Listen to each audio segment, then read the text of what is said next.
The glass didn't break when I dropped it.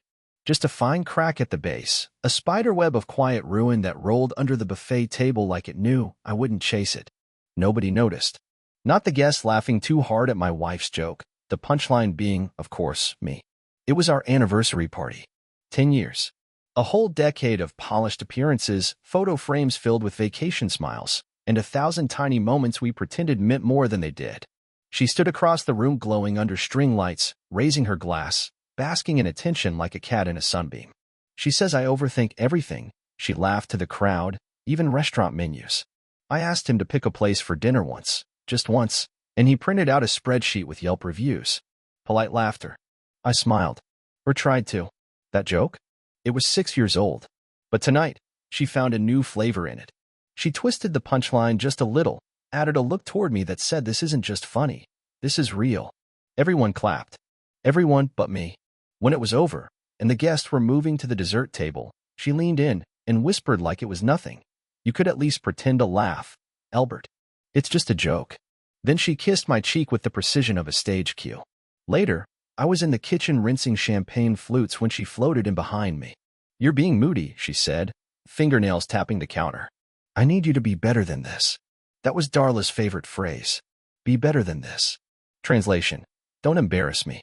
I asked, without looking up. Better than what, exactly? She shrugged. Then making tonight about you. I turned off the water, dried my hands, left the house without a jacket. There wasn't a confrontation. No blow-up. Just wet grass under my bare feet, and the sound of her party continuing behind me like I'd never been part of it to begin with. And here's the thing. She didn't follow. Not at first. That would come later, when the script changed, when she'd switch from performer to concerned wife, when she'd sit beside me in the car and say, "Come back, I love you," like she hadn't just undressed our marriage in front of 30 people and handed out applause cards. But that part's coming.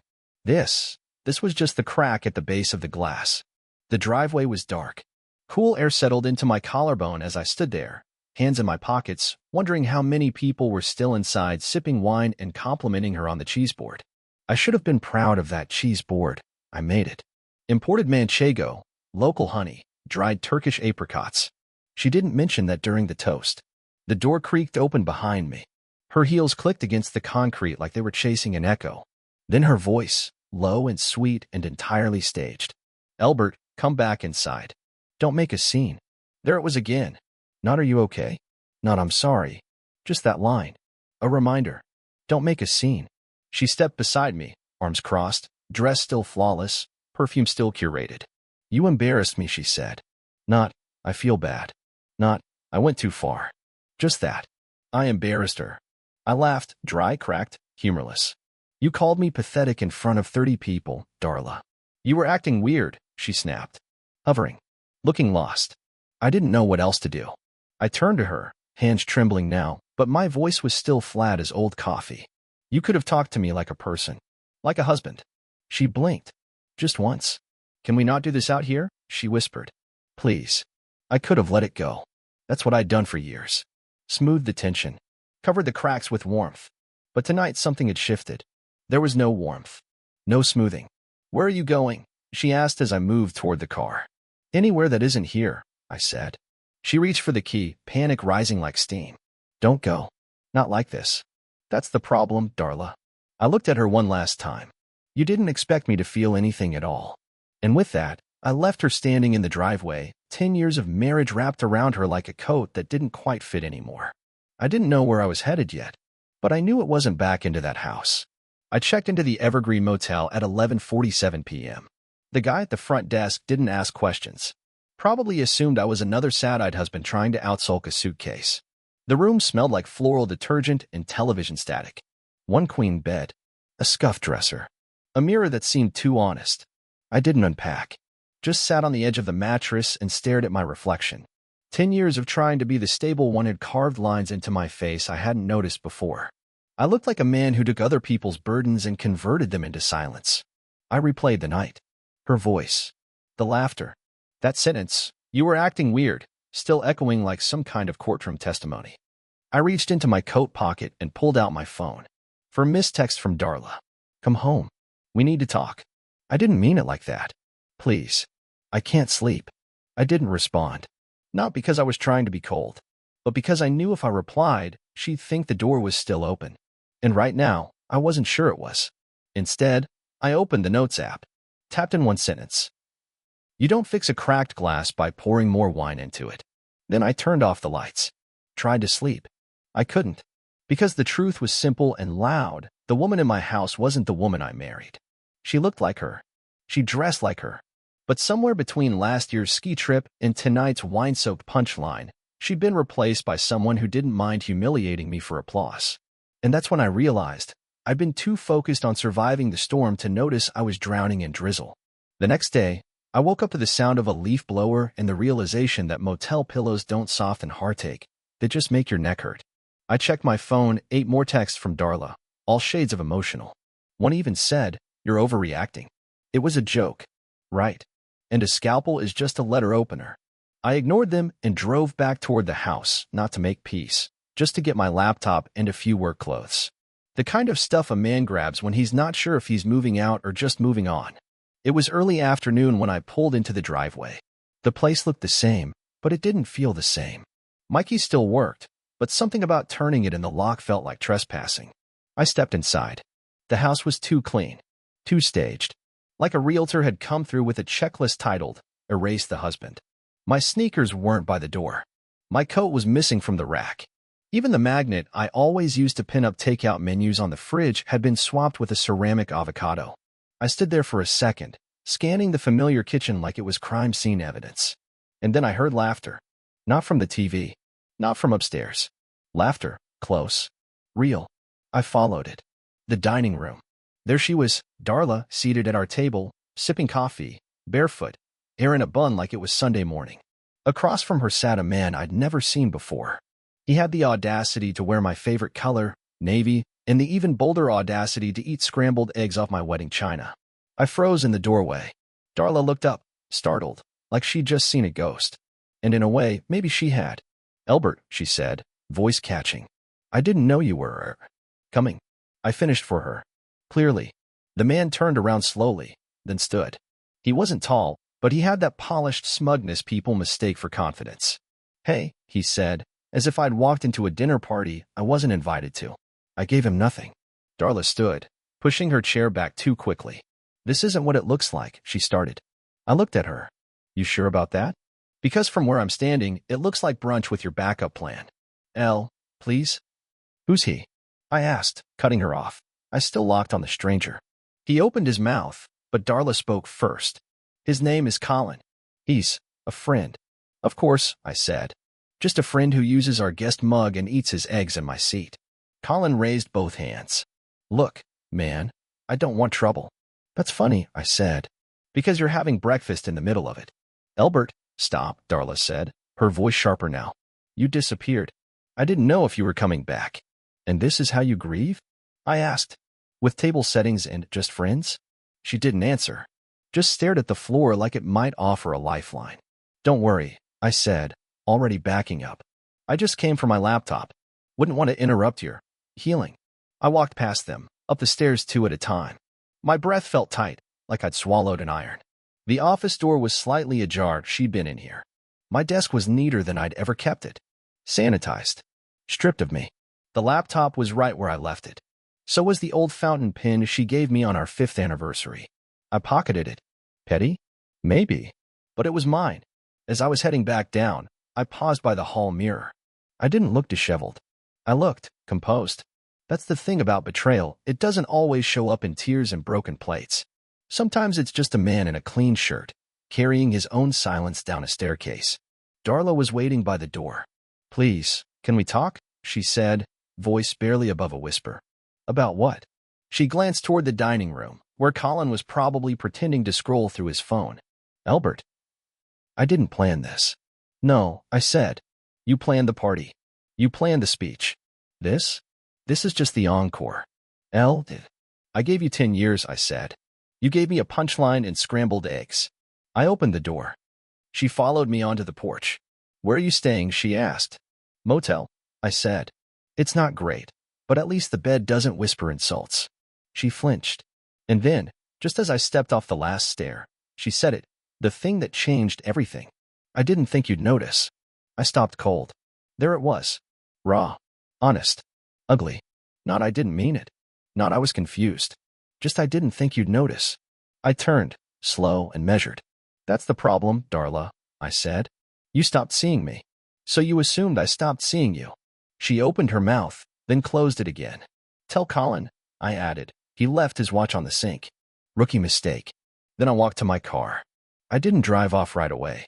Just sat there with the engine running and the windows rolled down. I needed the air. I needed to breathe something that didn't reek of deception.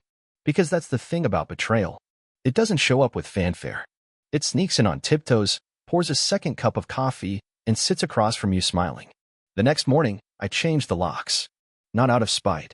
Not because I thought Darla would break in and steal the blender. No, it was simpler than that. I just didn't want to live in a house where her key still worked. The locksmith didn't ask questions. He didn't have to. He saw the hollow in my eyes and gave me a nod that said, yeah, I've changed these for less. Afterward, I drove aimlessly. Not to think. Thinking was a luxury I hadn't earned back yet. I just needed motion. Streets I hadn't memorized. Gas stations without shared memories. I passed a dog park we'd visited once and took the long way around, like a man dodging landmines with leash clips and tennis balls. I ended up at a diner, the kind that still served coffee in chipped ceramic mugs and had a jukebox no one touched anymore. I ordered eggs. I didn't eat them. I just needed the table to sit at and something warm to hold. Around noon, I got a call from a number I didn't recognize. I let it ring. Then the voicemail. It wasn't Darla. It was Colin. His voice was low, careful. Look, man. I don't know how to say this without sounding like a tool, but I didn't know she was married. Not really. She said things were over, that you were emotionally absent. He paused. I believed her. I didn't save the voicemail. Didn't delete it either. Just let it live there. A digital mosquito I could swat later. He didn't know me anything. But it said something, didn't it? That even the man she'd chosen to replace me was starting to realize she edited the truth the way some people crop old pictures. Keep what flatters.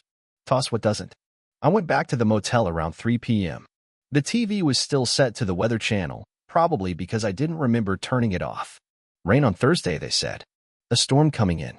That felt right. At 5:12 p.m., the doorbell rang. Motel rooms don't have doorbells. This was my house. I'd come back for one thing. The file box with all our taxes and joint papers. Stuff you don't want your soon-to-be ex to get creative with. I peered through the peephole. Darla. I didn't open the door. She rang again. Then knocked. Not hard. Not frantic. Just a series of measured taps, like a Morse code apology. Elbert, she said through the door. I know you're in there. I said nothing. Please. Just 5 minutes. I opened the door. Not because I wanted to. Because I was tired. Tired of avoiding the conversation we were both pretending hadn't already happened in 1,000 unspoken ways. She looked smaller. Not physically. Just dimmer. Like someone had turned down the contrast on her. She glanced around the room, at the suitcase by the wall, the unmade bed, the folded receipt from a gas station I didn't remember visiting. This is where you've been? She asked quietly. I didn't answer. Just stepped aside. She walked in slowly, like the carpet might bite her. Sat on the edge of the bed, the exact same spot I'd stared from last night while deciding if I still existed. I messed up, she said. No preamble. No pretense. Just that. I know. Her shoulders sank. I didn't mean to hurt you, she added, voice thin. I looked at her. Really looked at her. That's the problem, Darla. You didn't even think of me enough to intend to hurt me. She flinched. I was lonely, she said. You were distant. I felt invisible. And instead of talking to me, you brought another man into our home. I didn't sleep with him, she blurted. I blinked. You think that's the line? That intimacy only counts when it's under sheets. Silence. I kissed him, she admitted. Once. More than once. She paused. Twice. I laughed. It was short. Joyless. You don't get to count kisses like calories, I said. You don't get to say, just one more won't hurt. I don't want to lose you, she said. That was new. Direct. Honest, maybe. You already did, I replied. You just haven't noticed yet. She stared at her hands. They were shaking. That used to mean something to me. Now it felt like a performance she didn't know how to close. I want to fix this, she said. I shook my head. You want to reset it. You want to sweep up the broken pieces and glue them with guilt. But it'll never look the same. And I don't trust you not to drop it again. Tears welled. Real ones, maybe. Or maybe she was just mourning the version of me that let her get away with this. I was wrong, she whispered. That's true. I'll do anything. Then start by leaving. She stood, slowly. Like the weight of those words added 10 pounds to each step. At the door, she turned. You really don't want to try? I thought about the voicemail. The eggs I didn't eat. The deadbolt I paid a stranger to install. No, I said. I want peace. She left. Didn't slam the door. Didn't say goodbye. And that silence? It was the most honest thing between us in years. You'd be amazed how loud silence gets when nobody's lying in it anymore. The motel room buzzed with refrigerator hum and the occasional pipe groan. I sat on the bed, hands clasped, watching my shadow twitch in the lamplight. Darla was gone. Not stormed off, gone. Not see you tomorrow, gone. Just absent, like she dissolved into the hallway. And somehow, I wasn't angry. I wasn't sad, either. I think I expected those things, rage, heartbreak, some cinematic fit of grief. But all I got was stillness. The kind that settles in your bones like snowfall. You don't feel it hit, just notice the weight after it's already buried you. That night, I called my brother. Mason answered on the third ring. Hey, he said, cautious. You good? No. Want me to be over there in 20? I don't think that'll help. Want me to be over there in 20 with whiskey? I chuckled. The first real sound that didn't feel like it came from a recording. Tempting. But I don't think I'm ready to drink this yet. He paused. You staying at that roadside place? Off Route 6. Yeah. You want to come crash at my place? I looked at the motel walls. Beige. Chipped. Honest. No. I think I need to stay exactly here for a bit. He understood. Mason always understood more than he said. Call me if you change your mind. I will. Hey. Elle? Yeah. I'm proud of you. Not for what happened, obviously. Just for walking away from the wreckage before pretending it was still a parade. That stuck with me.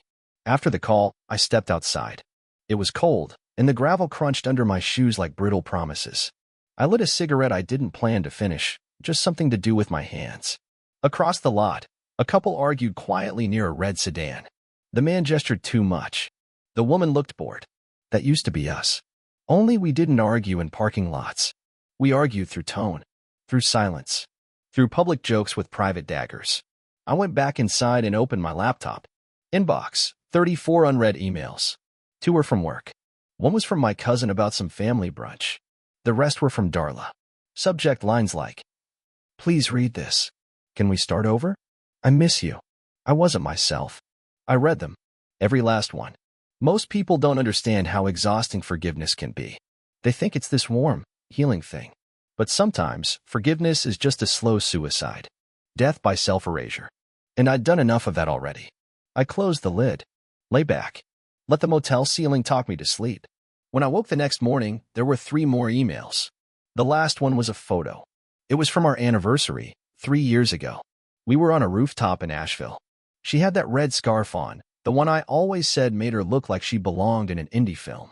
I was holding a slice of cake. My mouth was open in mid-laugh. We looked real. Beneath it, she'd written, this wasn't fake, right? Tell me it wasn't. I didn't reply. Because no, it wasn't fake. That version of us was real. But that version of her died somewhere along the way, and I've been carrying the body ever since. Around noon, I got a message from Mason again. You still breathing? I replied. Breathing. Motel coffee is trying to kill me, but otherwise intact. He sent back a thumbs-up emoji and a gif of a raccoon stealing a bag of Doritos. That was enough. I packed some things and drove back to the house. Not for her. For closure. For shoes that actually fit and the pair of reading glasses I left by the sink. When I pulled into the driveway, I noticed 2 things instantly. Her car wasn't there. The trash bins were gone. She took them to the curb. I almost laughed. It was so normal, so devastatingly polite. As if betrayal should be recycled. Inside, the house was quiet. Cleaner than I remembered. She'd been scrubbing guilt out of grout lines, I guess. I walked through it like a ghost revisiting the scene of his own life. The bookshelf still had my dog-eared copy of The Old Man and the Sea. The one she always said bored her. My side of the closet had been condensed. Not emptied. Just minimized. She hadn't thrown me out. She'd reorganized me out. I grabbed the reading glasses. The shoes. The wristwatch I stopped wearing after our second anniversary because she bought me a newer one with a sleeker band. Then I saw it. On the kitchen counter. A note. Albert. I won't beg. I've done enough of that already. I just wanted you to know I'm sorry. Truly. I was reckless with you. With us. I stopped seeing you because I got so busy looking for something that felt exciting. I didn't realize I'd already had something rare. You didn't deserve to become background noise in your own marriage. And I'm sorry I ever made you feel like less. If you ever wanted to talk, not to fix it, just to understand it, I'll be here. If not, I'll keep the porch light on anyway. Darla. It was folded neatly. Centered. Like a resignation letter from a job she finally realized she wasn't qualified for. I left it there. Didn't pocket it. Didn't tear it up. Just walked out and closed the door gently behind me. The lock clicked. Not loud. Just final. 2 days passed. No more emails. No more knocks. The air around me changed, like the weather shifted just enough to suggest a storm had come and gone. But not the kind that leaves trees cracked in half. No, this was the quieter kind. The kind that takes the roof off your life without making a sound. I moved into a friend's spare room. Mark, a guy I'd known since college. The kind of friend who didn't ask what happened. He just handed me a key, pointed at the coffee maker, and said, "Bathroom's down the hall." I don't snore, but the water heater screams sometimes. It was the perfect setup for a man trying to disappear gently. Uncomplicated. Impersonal. Temporary. I started going to the gym again. Not because I wanted abs, just because lifting things and putting them down felt like the closest I'd come to control in weeks. I did push-ups until my arms gave out. Ran until my legs forgot her name. But the thing about moving forward is that memory doesn't care about your cardio. It finds you anyway. At 2 a.m. one night, I woke up to the smell of her perfume. Not really. Just a phantom scent that clawed its way out of my pillow or some forgotten fiber of my brain. For a second, I almost whispered her name. Then I remembered. She wasn't the memory. I was. 3 days later, my lawyer sent the paperwork. Uncontested divorce. Darla had signed. No drama. No resistance. Just a signature at the bottom of the page like she was confirming a dinner reservation. There was a sticky note attached. I left the rest of your books in the garage. I figured you'd want them. That was it. No heart drawn in the corner. No flourish. Just ballpoint ink and the understanding that we'd both agreed not to lie anymore. I drove to the house one last time. It felt less like home and more like a set piece. Like if I leaned too hard on the walls, they'd collapse to reveal a soundstage and a tired director sighing behind a camera. The garage door groaned as I lifted it.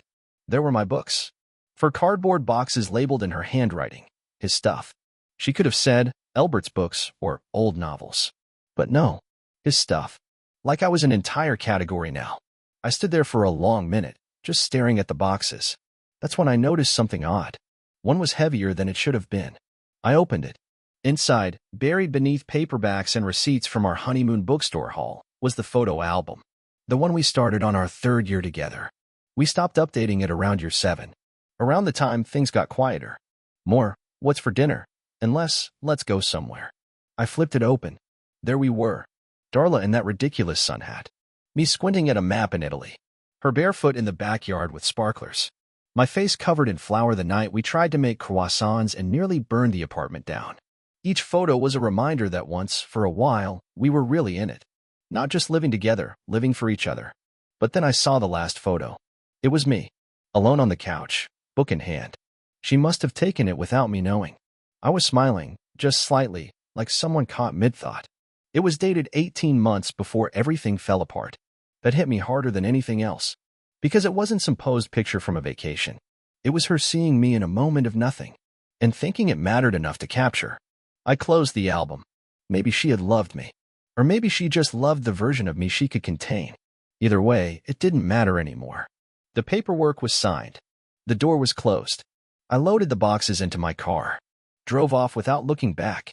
Not in a dramatic way, just the kind of not looking back that comes when you've already memorized every detail behind you. That night, I sat on the floor of Mark's apartment, surrounded by my books. No shelves yet. Just spines like bricks forming a new foundation. And then, as if summoned by some final echo of unfinished business, the phone rang. Blocked number. I answered. Elle, her voice. Quiet. Raw. I didn't say anything. I'm not calling to ask for anything, she said. I needed you to know I'm sorry. Not for cheating. Not for lying. For becoming someone I didn't even recognize. Still, I said nothing. I think part of me resented you for being steady, she whispered. And now I'm realizing steady is what holds the rest together. I exhaled slowly. Then I hope you find someone steady enough next time, I said. There was a long pause. I don't think I will, she said. Click. That was the last time I heard her voice. No fireworks. No door slams. Just a woman learning how silence feels when she's not the one handing it out. I leaned back, surrounded by my things. My space. My quiet. And for the first time in a long time, I didn't feel alone. I felt whole. Because sometimes, healing doesn't come with fanfare. Sometimes it comes with cardboard boxes, a closed garage, and the realization that love isn't something you rescue. It's something you rebuild. Brick by quiet, steady brick. The 4th of July came a week after I moved out for good. Mark grilled burgers on his tiny apartment balcony, using one of those collapsible charcoal grills that looked like it might collapse mid-sizzle. The fireworks started early, low thuds in the sky, like distant promises. I sat on a folding chair, a warm beer sweating in my hand, and watched couples huddle under blankets on nearby rooftops. Darla and I used to love the 4th. We had a routine: picnic basket, lawn chairs, her favorite playlist, the works. She'd insist on wearing those $5 flag sunglasses, the kind that made her look ridiculous in the best way. I'd tease her. She'd laugh. For a few hours, everything felt simple. Now, watching the fireworks alone, I realized something. Nostalgia is a liar. It paints over the cracks, smooths out the jagged parts, but it doesn't change the truth underneath. Mark passed me a burger. How's it feel? He asked. Like the first breath after a long underwater swim. He nodded. You gonna date again? I didn't answer right away. I think I need to learn how to be alone first. Really alone. Not just space on the couch, alone.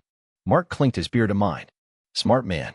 The fireworks bloomed above us in red and blue, cracking open the night like neon confessions. And for the first time in years, I didn't feel like I was watching them for someone else. Summer bled into early fall. I settled into routine. Wake up. Gym. Work. Read. Repeat. Life wasn't exciting, but it was quiet, and after months of drama, quiet was king.